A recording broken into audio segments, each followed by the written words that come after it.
যেটা হলো সচরাচর এই সম্প্রদায়ের লোকজনের অনুষ্ঠানে ওনাদের সম্প্রদায়ের বাইরের লোকজন খুব বেশি একটা আসে বলে আমার জানা নেই।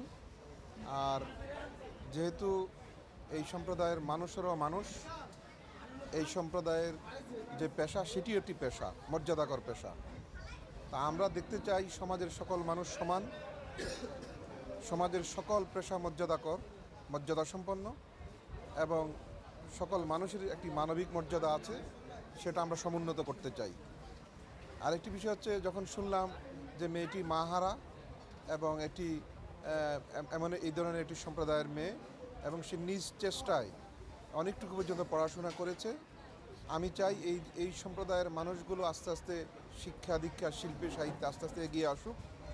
আমরা যদি রাষ্ট্রের পক্ষ থেকে পৃষ্ঠপোষকতা করি, তাদেরকে উৎসাহ উদ্দীপনা দেই, তাহলে নিশ্চয়ই সমাজ থেকে এই সম্প্রদায় থেকে আরও জ্ঞানী গুণী শিক্ষিত মানুষ বেরিয়ে আসবেন। সেজন্যই আমার এখানে আসা। আমি শুনেছি এখানে প্রায় 300টি পরিবার দেশের বিভিন্ন স্থান থেকে এসে বসবাস করে এবং জেলা প্রশাসক হিসেবে আমিই নাকি প্রথম তাদের এরকম অনুষ্ঠানে এসেছি।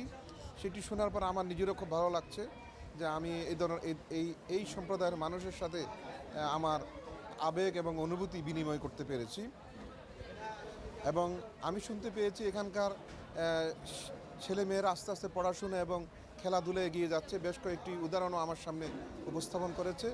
আমি এটাকে উৎসাহ জানাই, উদ্দীপনার সহিত তারা সকল কাজ করবেন এবং আমাদের যে পরিচ্ছন্নতার যে কাজটা, এটি একটি মহৎ কাজ, এই যে কঠিন একটি কাজ সেটি তারা করে। সেই জন্য আমার জেলা প্রশাসনের পক্ষ থেকে, সরকারের পক্ষ থেকে এবং সমাজে যারা প্রতিষ্ঠিত মানুষ তাদের পক্ষ থেকে আমি তাদেরকে সাধুবাদ জানাই। তারা আস্তে আস্তে এগিয়ে আসুক, সেই জন্য আমার এখানে আসার পরে খুবই ভালো লাগছে।